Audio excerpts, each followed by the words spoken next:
প্রিয়জনের সাথে ঈদ উদযাপনে রাজধানী ছাড়ছে ঘরমুখো মানুষ। আমরা এবার ঈদ যাত্রার খবর জানতে চাই। আমাদের সাথে যুক্ত হচ্ছেন কমলাপুর রেলওয়ে স্টেশন থেকে সাজিদ আরাফাত এবং এরপরে গাবতলী থেকে যুক্ত হবেন সহকর্মী জাবেদ আবদুল্লাহ। তবে শুরুতে যাচ্ছি সাজিদ আরাফাতের কাছে। সাজিদ, আমাদের জানাবেন, এখনো পর্যন্ত মোটামুটিভাবে আমরা দেখেছি যে ট্রেনে ঈদ যাত্রা স্বস্তির হচ্ছে। আজকের খবর জানাবেন, কোনো শিডিউল জটিলতা আছে কিনা এবং যাত্রীরা এই সার্বিক পরিস্থিতিতে সন্তুষ্ট প্রকাশ করছে কিনা?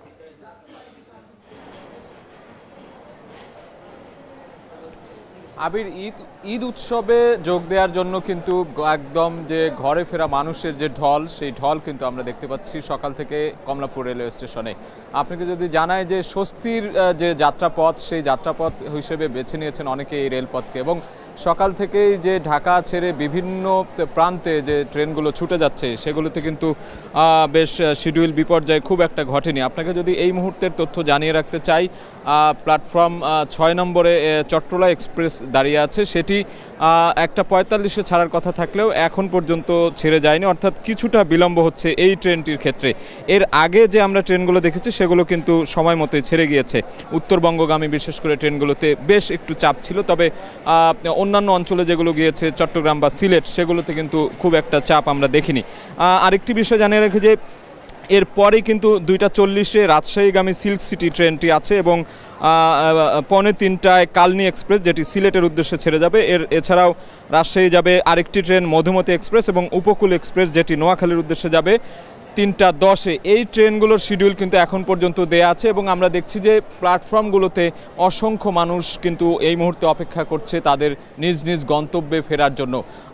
এছাড়া আরেকটি তথ্য জানিয়ে রাখি যে রেলওয়ে কর্তৃপক্ষ, এখানে স্টেশন ম্যানেজার যিনি আছেন, তিনি যেটি জানিয়েছেন, সকাল থেকে এখন পর্যন্ত প্রায় 30টি ট্রেন কিন্তু ছেড়ে গিয়েছে ঢাকা থেকে। তো এই ছিল আসলে সবশেষ তথ্য। কমলাপুর রেলওয়ে স্টেশন থেকে অনেকেই স্বস্তি নিয়ে বাড়ি ফিরছেন এবং পরবর্তীতে যে ট্রেনগুলো আছে সেগুলোও শিডিউল মোতাবেকই যাবে বলে রেলওয়ে কর্তৃপক্ষ আশা প্রকাশ করছে। এই ছিল আমার কাছে কমলাপুর থেকে সবশেষ খবর। আমরা ট্রেন যাত্রার খবর জানছিলাম, এবার বাসের খবর জানবো। গাবতলী বাস টার্মিনাল থেকে আমাদের সাথে এই মুহূর্তে যুক্ত হয়েছেন সহকর্মী জাবেদ আবদুল্লাহ। জাবেদ, ট্রেনের মোটামুটিভাবে আমরা দেখছি যে শিডিউল ঠিকঠাক মতো ছেড়ে যাচ্ছে। বাসগুলোর খবর কি? এই ঠিকঠাক মতো বাস ছেড়ে যাচ্ছে কিনা এবং যাত্রীদের কাছ থেকে অতিরিক্ত ভাড়া নেবার কোনো অভিযোগ আছে কিনা বিস্তারিত বলবেন। আবির, জীবনানন্দ দাশ তার শ্রেষ্ঠ কবিতায় একবার বলেছিলেন, আমারে দুদণ্ড শান্তি দিয়েছিল নাটোরের বনলতা সেন। এমন হাজারো সম্পর্ক, মায়া মমতার টানে কিন্তু গ্রামের পানে, আপনি যেমন কি বলছিলেন, ফিরে যাচ্ছে এই উৎসব পাগল মানুষ। আপনি নিশ্চয়ই আমার পিছনে ছবিতে দেখতে পাচ্ছেন যে এই টার্মিনালগুলোতে ভিড় তেমন নেই। কিছুক্ষণ পর পোশাক কলকারখানা ছুটি হবে। ছুটি হলে এই যাত্রীদের যে চাপ, সেটি কিছুটা বাড়তে পারে। মালিকের পক্ষ থেকে, বাস মালিক শ্রমিকদের পক্ষ থেকে বলা হচ্ছে, তাদের 25 এবং 30 বছরের অভিজ্ঞতায় বলে যে এই যাত্রী যে চাপ, সেটি আর বাড়বে না, বাড়ার সুযোগ নেই। যদি কিছুক্ষণ পরে পোশাক শ্রমিক বা অন্যান্য শ্রমজীবী মানুষরা যদি এই টার্মিনাল কেন্দ্রিক ফিরে আসে, তাহলে হয়তো কিছুটা চাপ বাড়তে পারে।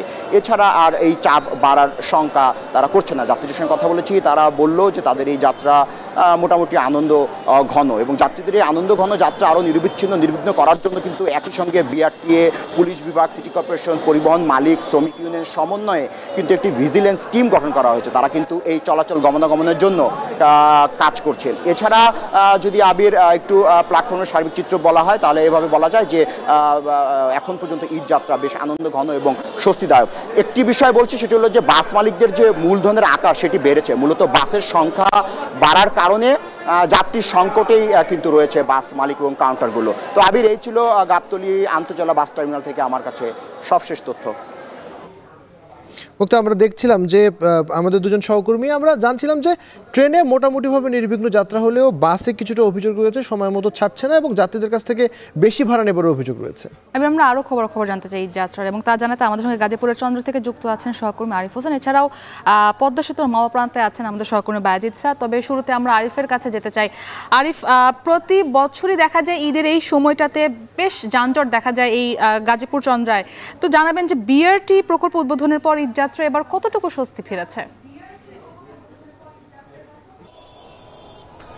মুক্তি কিছুটা হলেও স্বস্তি ফিরেছে, এটা নিঃসন্দেহে বলা যায়। তবে ঢাকা থেকে টঙ্গী হয়ে এই যে চন্দ্রা মোড় ক্রস করে উত্তরবঙ্গে যেসব গাড়ি যায়, সেই দিকটা কিছুটা হলেও স্বাচ্ছন্দ্য ওর মধ্যে দিয়ে যাচ্ছে যাত্রীরা। এছাড়া আমরা যে বিষয়টি দেখেছি যে গাবতলী হয়ে যে গাড়িগুলো আসছে সেগুলো কিন্তু বাইপাইলের পর থেকে দীর্ঘ একটা যানজটের মুখে পড়ছে। আমরা পুলিশের সাথে কথা বলেছিলাম, এছাড়া স্থানীয় যারা আছেন গাড়ি চালক তাদের সাথে কথা বলেছিলাম। তারা আমাদেরকে একটি বিষয় জানিয়েছেন যে এইটুকু পথ পার হতে তাদের কোনো কোনো ক্ষেত্রে 2 থেকে 2.5 ঘন্টা পর্যন্ত সময় লাগছে। আরেকটি বিষয় মুক্তি আপনাকে জানিয়ে রাখি, আপনি নিশ্চয়ই জানেন যে বেসরকারি যেসব প্রতিষ্ঠান রয়েছে এবং পোশাক কারখানার আজকেই ছুটি দিয়েছে, মূলত অর্ধেক বেলা অফিস করে 12টার পরে। সুতরাং এই যে চন্দ্রা এরিয়া, গাজীপুর এরিয়ায় একটি তীব্র যাত্রীদের চাপ পড়েছে, যেই চাপটি সংকুলন করার মতো অবস্থা কিন্তু গাড়ির নেই, কারণ গাড়ির যেই সিটগুলো রয়েছে সেগুলো ইতিমধ্যে ভরে গিয়েছে এবং আপনি দেখতে পাচ্ছেন ট্রাকের উপরে করেও কিন্তু অনেকে যাত্রা করছেন। এটি আমরা দেখেছি ট্রাকের উপরে করে যেমন নারীরা যাচ্ছেন, শিশুরাও কিন্তু যাত্রা করছেন, এমন কিছু দৃশ্য আমাদের চোখের সামনে পড়েছে। এই মুহূর্তে চন্দ্রার তীব্র যানজটই বলা যায় মোটামুটি। তবে পুলিশ রয়েছেন, এখানকার হাইওয়ে পুলিশ, তারা সর্বোচ্চ চেষ্টা করছেন যাতে যানজট এরিয়া মোটামুটি নির্বিঘ্নে নারীর টানে বাড়ি ফেরা যেসব মানুষ রয়েছেন যাত্রা করতে চান তাদের যাত্রা নিরাপদ করতে পারেন। আমরা স্যার আপনার কাছ থেকে জানতে চাই যে গতকাল তো পদ্মা সেতুর প্রবেশ মুখে বেশ চাপ ছিল, আজকের চিত্রটা কেমন দেখছেন এবং টোল আদায়ে কোনো দীর্ঘ সারি দেখতে পাচ্ছেন কিনা?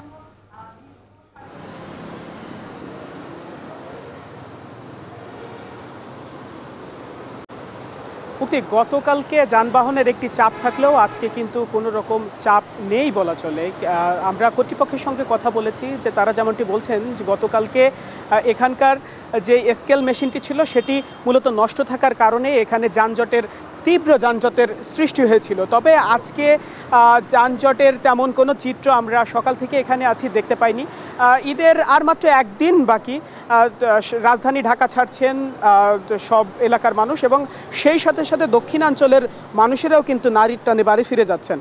মূলত শুক্রবার দুপুর পর্যন্ত দক্ষিণবঙ্গের যে প্রবেশ পথ জাতির পিতা বঙ্গবন্ধু শেখ মুজিবুর রহমান এক্সপ্রেসওয়ে এবং পদ্মা সেতুতে যানবাহনের চাপ থাকলেও আজ তা একদম স্বাভাবিক রয়েছে। শনিবার ভোর থেকেই মুন্সিগঞ্জের যে প্রান্তটি রয়েছে এই যে টোল প্লাজা, সেখানে যাত্রীদের মূলত কোনো বিড়ম্বনা দেখা যায়নি এবং নির্বিঘ্নে মহাসড়ক পাড়ি দিয়ে পদ্মা সেতু পার হচ্ছে যানবাহন।